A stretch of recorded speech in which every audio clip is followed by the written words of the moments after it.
jangan sampai nanti ya ada monopoli, terus ada kepengurusan yang sifatnya itu apa ya, bisa dirangkul, bisa menjadi mitranya Koperasi Merah Putih. Karena apa?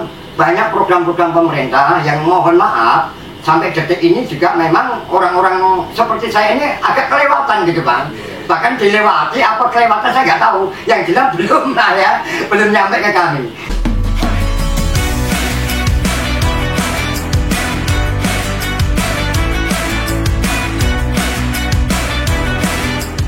Oke, selamat sore sahabat-sahabat Lugas TV dimanapun Anda berada. Luar biasa, Jumat berkah kita saat ini tentunya 16 Mei 2025.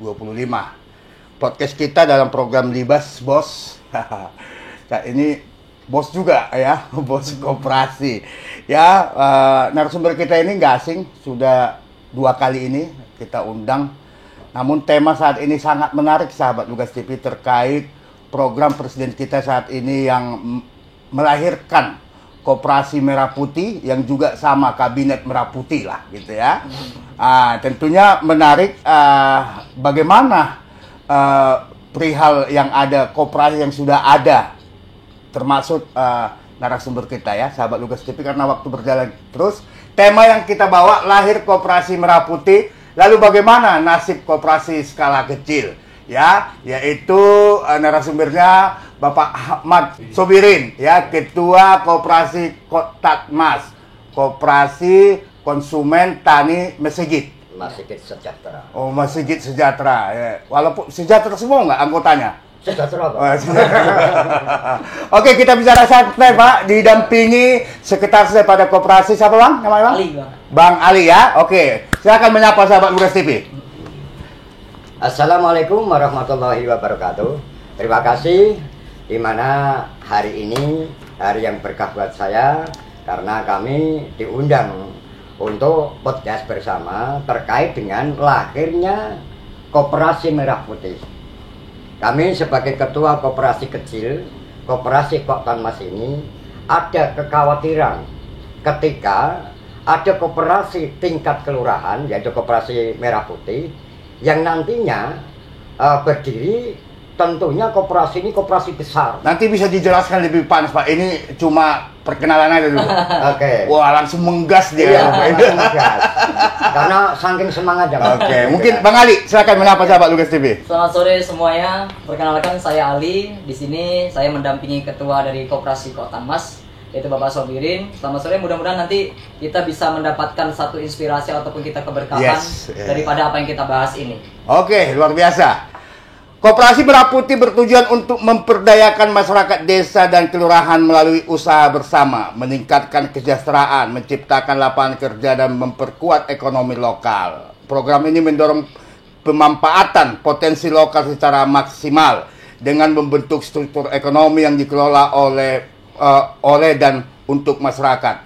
Poinnya adalah potensi lokal ya. Ini yang menjadi pembahasan kita. Yaitu pertanyaan pertama, bisa dijelaskan kapan berdirinya Koperasi Kotatmas dan sejauh ini seperti apa pergerakan yang sudah berjalan? Siapa? Sekjen atau ketua? Ketua dulu. Nanti pembahasannya. Kami berdiri atau Koperasi Kotatmas berdiri ini Pak lewat apa namanya akte yang tertulis dan memang saya masih ingat betul yaitu 2001 tepatnya tanggal 11 ya kan, tanggal 21 ya Oktober 2021. Kegiatan di dalam koperasi ini memang karena koperasi ini koperasi konsumen tani Bang, yang didominasi anggota dari pertanian, maka produk-produk kami juga banyak dari pertanian itu sendiri, gitu kan. Yang ditambah oleh UMKM, sebagian anggota kami memang toko-toko kecil UMKM itu ya, yang dimana kami punya produk untuk menjual ya, untuk menjual ke anggota-anggota ini yaitu garam ESL sama rokok yang kategorinya rokok murah, rokok kalangan bawah lah katakanlah ya. Oke, di samping pertanian ada beberapa produk yang dijual ke pasaran. Betul. Luar biasa. Ya. Oke, tentunya 2021. 2021. Iya. Jadi artinya 4 tahun. Ya, kesini 4 tahun. 4 tahun, luar biasa. 4 tahun sudah ada beberapa kegiatan khususnya tani dan juga beberapa produk ya. Betul. Kalau garam ini langsung ada pabriknya di sini ya? Ada. Wah, luar biasa. Nanti kita lebih jelas lagi soal garam dan beberapa produk ini. Bagaimana dukungan pemerintah daerah, khusus Kota Cilegon selama ini untuk koperasi yang ada di Kota Cilegon ataupun khusus Kota Mas? Sampai detik ini sih belum ada ya, yang dimana Tidak ada apa nih Bang, dukungan? kemarin sempat diundang di Dinas Koperasi untuk sosialisasi. Tapi ya sosialisasinya ya namanya sosialisasi untuk menyampaikan bahkan akan lahir koperasi Merah Putih di setiap kelurahan. Itu yang saya dapat. Sementara kalau dukungan itu memang ya belum nampak karena memang Dinas Koperasi dalam hal ini yang saya tahu memang mungkin belum ada mandat atau tugas atau apa, saya nggak tahu ya. Artinya belum ada. Ya. Oke, mungkin Sekjen bisa nambahin Pak Sekjen. Artinya pihak pemerintah kan ada namanya Dinas Koperasi. Sejauh ini Sekjen boleh nggak menyampaikan sejauh ini pendampingan atau pembinaan yang dilakukan pihak kelurahan ataupun sampai ke Dinas Koperasi sejauh apa? Kalau dari Dinas Koperasi sendiri, memang dari awal kita dibentuk daripada Dinas Koperasi, Pak. Hanya sebatas pembentukan, pelantikan, lalu arahan kita harus bagaimana. Karena pada saat itu kronologi sedikit Bang ya, terlahirnya Koperasi Kota Mas ini adalah dari kegelisahan para petani pada saat itu. Yang dimana petani kami ini di wilayah Cilegon pada saat itu lahan produktif pada saat itu. Iya. Mereka ada keresahan untuk membeli pupuk, membeli barang, bahkan barang hasil panen mereka tidak laku atau tidak terjual secara produktif. Iya. Artinya begini, contohnya misalkan mereka menanam taruhlah cabai atau kacang panjang, itu harganya anjlok di pasar. Akhirnya dari berbagai musyawarah tadi kita mufakat membuatlah satu koperasi. Dukungan pemerintah ya tadi membentuk kami menjadi satu badan koperasi. Setelah itu kalau dibilang pendampingan ataupun ada pembinaan, mohon maaf, saya katakan itu belum signifikan. Apalagi pemodalan. Yang dua ini aja belum, apalagi modal. Luar biasa nih. Sebetulnya modal ada aksesnya Bang. Ditawarkan lah. Nih kalau perlu modal ke sini gitu. Tapi tentunya di sana kan ada syarat-syarat yang kadang-kadang itu kami tidak bisa memenuhi gitu loh. Ya, artinya tidak semudah itu. Ya, artinya pemerintah sih ya lah ya. Kalau butuh modal lewat sini gitu kan, nanti produknya dijual di sini, pembinaan itu ada. Tapi adanya ya seperti itu aja. Oh, luar biasa. Jadi itu yang saya mau tanya tadi sama Sekjen. Baru kita lari ke yang lagi rame ini lah ya. Oke ya. Oke. Pemerintah saat ini ada dibentuk Koperasi Merah Putih. Apa pandangan Pak Ahmad Soberan ataupun ditambah nanti Bang Ali terkait koperasi ini yang sudah tentunya koperasi ini lebih berpengalaman daripada koperasi yang baru dibuka ini. Silakan Pak, pandangannya dulu Pak, nanti kita bahas lebih dalam lagi. Pandangan umum saya sebagai ketua Koktan Mas ini dan yang dimana rekan-rekan koperasi yang lain juga itu masih yang saya kategorikan koperasi kecil yang sangat masih perlu butuh arahan, pembinaan atau rangkulan gitu kan. Sementara ini lahir Koperasi Merah Putih yang dimana dalam kewenangannya itu ada di kelurahan. Maka kami ya dalam hal ini mohonlah dengan sangat supaya nanti koperasi yang akan dibentuk oleh kelurahan ini ya bisa memperhatikan, memberikan akses atau memberikan kesempatan untuk koperasi-koperasi kecil yang ada di lingkungan itu, ada di kelurahan itu, untuk diberikutkan, Bang. Untuk diberikutkan dalam strukturalnya. Begitu kira-kira. Menurut Pak Sobari, ada kekhawatiran nggak? Saya tangkap kekhawatiran ketika Merah Putih ini sudah ya kalau nggak salah nanti di hari koperasi ya, di launching ya kalau nggak salah di bulan 28 Juni ya, Juni 1 bulan ke depan lah.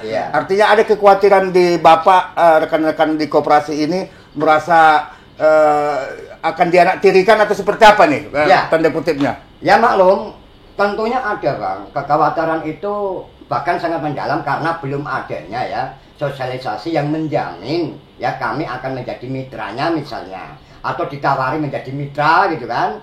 Nah, karena kebanyakan memang untuk Cilegon yang saya tahu itu belum terbentuk Pak. Ya belum terbentuk. Ya mungkin ada lah yang saya nggak tahu ya. Tapi kalau kelurahan kami sendiri memang belum gitu kan. Pak Lurah sendiri saya hubungi juga belum Pak. Nanti baru kita undang nanti warga ya mewakili untuk membentuk koperasi ini. Oke, koperasi Merah Putih khusus kelurahan. Kita mengasumsi atau menganalogi seperti apa nanti pandangan daripada ketua, bentuk koperasi seperti apa? Apa beda-beda tipis tentang koperasi yang kita kenal zaman dulu itu koperasi unit desa? Ya. Bisa ngasih pandangannya? Sebetulnya mirip, mirip.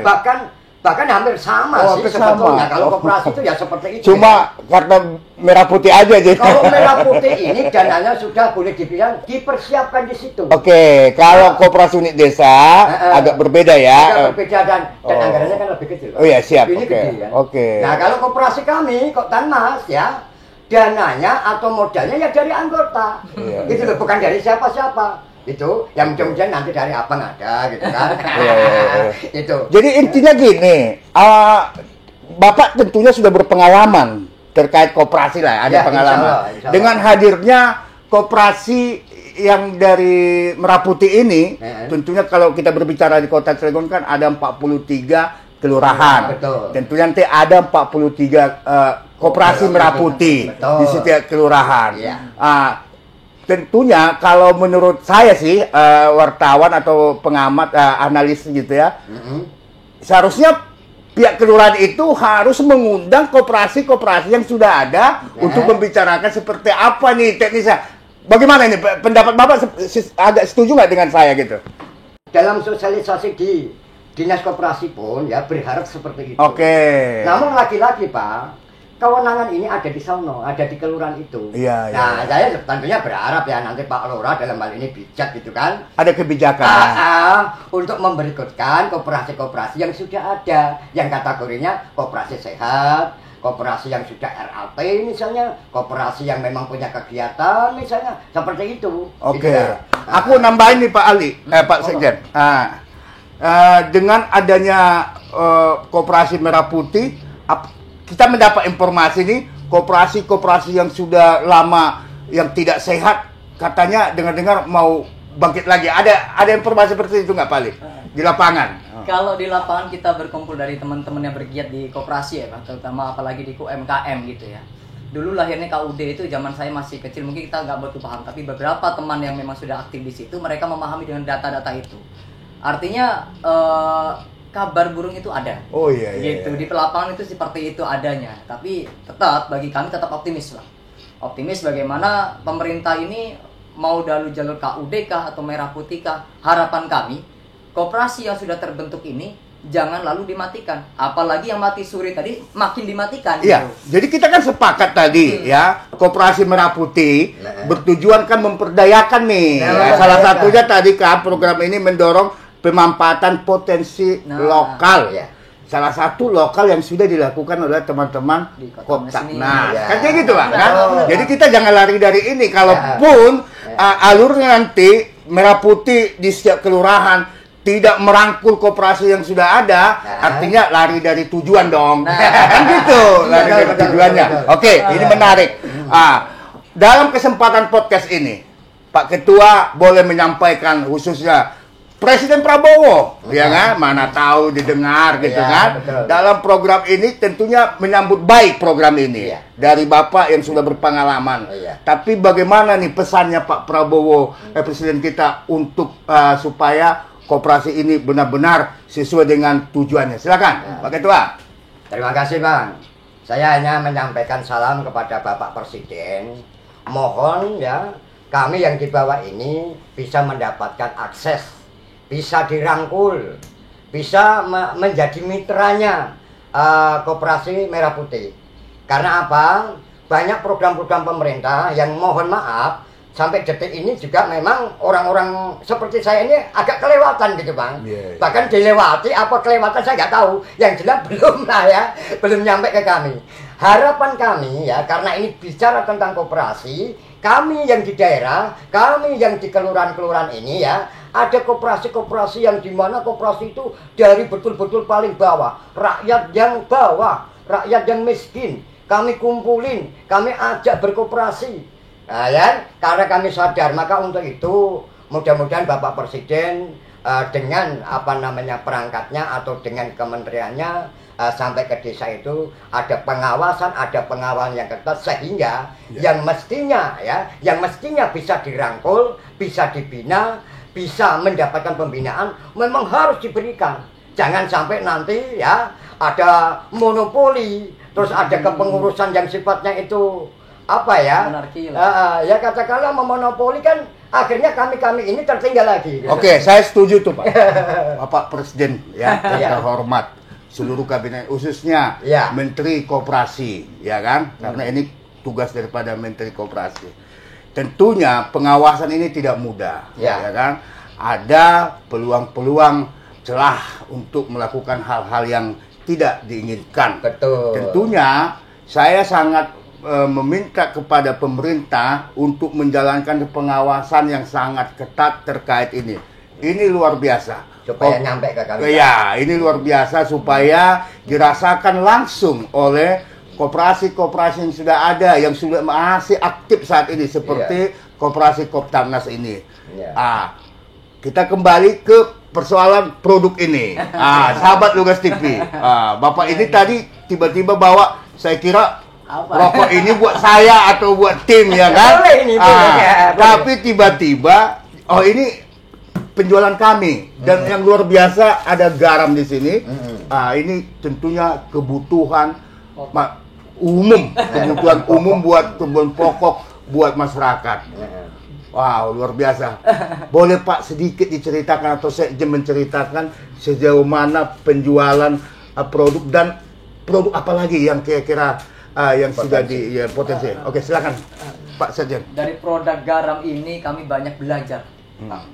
Dari produk garam ini artinya kita pasarkan lewat anggota-anggota, dan anggota-anggota itu memasarkan ke masyarakat-masyarakat di sekitar. Artinya kesinambungannya sangat luar biasa. Membantu kami dalam pemasaran, pihak agennya juga membantu mereka dalam penjualan. Artinya ada profit kecil.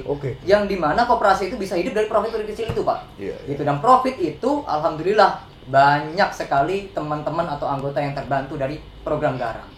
Lalu ditambah lagi dengan adanya program rokok, dan ada lagi program lagi minuman-minuman gitu, minuman-minuman lokal, minuman ringan yang dimana pabrik-pabrik bisa membuat lalu dijualkan ke pasar-pasar dengan harga 1.000-an. Nah, kami pun membuat itu tentunya harus didampingi pihak kelurahan. Nah, itu maksud saya. Itu bagaimana cara mendistribusikan ini sampai di tengah-tengah masyarakat, apalagi melalui RT RW. Nah, itu yang saya harapkan. Bisa tambahan gitu, Pak? Boleh. Jadi kalau barang ini itu kan sebetulnya karena anggota kami ada sebagian yang memang bergerak di UMKM.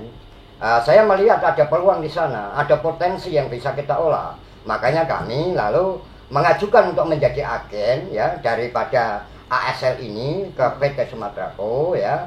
Saya siap ya untuk menjual atau memasarkan barang ini. Yang memang tentunya awalnya kan dari anggota Bang, yang dimana merambah dari anggota ini ke toko-toko kecil kan gitu. Seperti anggota kami yang aktif ya, itu bahkan bisa kayak saya itu Mbak, 1 bulan itu bisa 100 bal begini. Ya kan? Kalau misalnya itu satu anggota seperti itu ya, tapi nggak semua ya Bang, maksudnya ada yang pakai yang namanya penjualan itu kan memang naik turun ya. Jadi artinya koperasi Koptarnas ini di samping ada pertanian dan ada peternakan juga memang ada UMKM Bang. Luar biasa. Kesempatan podcast ini Pak Ketua boleh menyampaikan ucapan terima kasih kepada PT Sumatrako. Ya, dalam kesempatan ini artinya kerjasama ini, mitraan ini berjalan dengan lancar terus. Silakan, Pak Ketua. Oke, salam untuk PT Sumatrako dalam hari ini Pak Saripudin ya sebagai marketingnya memberikan kepercayaan kepada kami Koptarnas untuk menjadi mitranya sebagai agen untuk Kecamatan Citangkil dan Kota Cilegon pada umumnya. Lagi-lagi saya sebagai Ketua Koptarnas dengan adanya produk ini, produk yang sangat bagus, produk yang berkualitas bagus ya, dijamin, tadinya juga ada SNI-nya Bang, jadi standarnya sudah jelas ya. Ada yudiumnya juga memang standarisasinya sudah teruji gitu, jadi nggak perlu ragu-ragu. Karena kebanyakan masyarakat kita taunya garam itu asal asin, padahal banyak garam yang dimana tidak masuk standar. Ini yang belum diketahui masyarakat itu Bang. Nah saya mencoba untuk membantu ya, kualitas yang bagus ini benar-benar aman gitu kan, legal, lalu memang berkualitas. Oke, terima kasih. Oke. Sahabat Lugas TV menarik podcast hari ini, dan juga ini kepada pemerintah Kota Cilegon, ya khususnya Dinas Koperasi, ini luar biasa. Ternyata kesibukan ratusan industri yang ada di Kota Cilegon, masih ada koperasi yang aktif saat ini melalui hal yang sekecil, yaitu namun tentunya kami berharap kepada Dinas Koperasi untuk memberikan seperti apa yang disampaikan sejauh ini, hanya sesaat waktu pembentukan koperasi selanjutnya belum ada sejauh ini, berkuranglah arti pembinaan dan dukungan dari pemerintah. Tentunya ini yang sangat kami harapkan kepada pemerintah, khususnya Wali Kota Cilegon saat ini, Bapak Haji Robinson dan wakilnya, tentunya meningkatkan dari unsur UMKM, hal yang kecil. Jika ada produksi garam, produk dari kelurahan A, di kelurahan B ada produksi ini, alangkah meningkatkan kesejahteraan yang tentunya yang diharapkan Presiden Prabowo, yaitu terbentuknya Koperasi Merah Putih itu memperdayakan masyarakat lebih produktif lagi. Oke. Terima kasih Ketua. Mungkin untuk yang terakhir kali closing statement dari Ketua dan Pak Ali. Silakan. Oke, terima kasih Bang. Saya tidak berharap banyak sebetulnya Bang, terkait dengan adanya hadirnya Koperasi Merah Putih. Namun tetap karena ini program pemerintah, ya kan, sehingga kami tetap semacam saya punya hak untuk ikut serta, kan begitu Bang. Dan saya juga mohon kepada semua pihak nantinya yang punya kewenangan, jangan lupa koperasi-koperasi yang sudah ada, koperasi kecil maksud saya Bang, bukan koperasi karyawan atau koperasi yang gede gitu kan, itu mestinya memang dilibatkan dalam hal kemitraan. Terima kasih. Oke, itu poinnya yang luar biasa. Boleh tambahin Pak closing statementnya? Closing statement saat ini saya hanya menyampaikan bahwasanya dulu koperasi KUD itu sangat bermasyarakat di kami. Lalu sekarang ada rencana pembentukan Koperasi Merah Putih. Harapan kami itu juga sangat bermanfaatnya untuk kami. Maka dari itu, apa-apa yang sudah kami bentuk saat ini, mohon izin kepada para yang berwenang di atas untuk kami dilibatkan dalam Koperasi Merah Putih ini. Apabila memang program ini berjalan nanti, mudah-mudahan kami doakan dan kami menyambut baik sekali, mendukung penuh program pemerintah ini. Mudah-mudahan ini menjadi jalur dan awal langkah kesejahteraan masyarakat Cilegon. Terima kasih Bang Ali, Pak Ketua Ahmad Subirin. Pengawasan yang kuat dan pembinaan yang struktur sangat penting untuk menjaga kesehatan dan keberlanjutan koperasi. Jadi kami harapkan semua bentuk pengawasannya bekerja sampai ke sasarannya. Ibaratnya koperasi-koperasi yang ada di setiap kelurahan khusus Kota Cilegon. Kalau kabupaten tentunya desa. Kalau ini kan kelurahan di Kota Cilegon ini, supaya melibatkan koperasi-koperasi yang sudah ada yang skala kecil. Tentunya apa yang menjadi koperasi yang skala kecil ini tentunya berhalangan permodalan tentunya. Dengan adanya dana yang sudah disiapkan pemerintah melalui Koperasi Merah Putih ini, berharap koperasi yang kecil-kecil ini ya boleh dikatakan suntik-suntik lah. Kira-kira gitu ya. Dan ya kira-kira gitu ya. Pak kita ya. Oke, demikian yang bisa kami sampaikan podcast sore hari ini dengan Ketua dan Sekjen salah satu koperasi Koptapnas, Konsumen Tani Masjid Sejahtera ya. Wah, luar biasa. Mudah-mudahan ke depan dengan adanya podcast ini pemerintah bisa merangkul semua koperasi yang ada, bukan hanya koperasi Koptapnas saja. Semua yang aktif saat ini dirangkul untuk tujuannya kesejahteraan anggotanya. Karena anggotanya itu adalah masyarakat, rakyat Indonesia. Sampai jumpa, Merah Putih.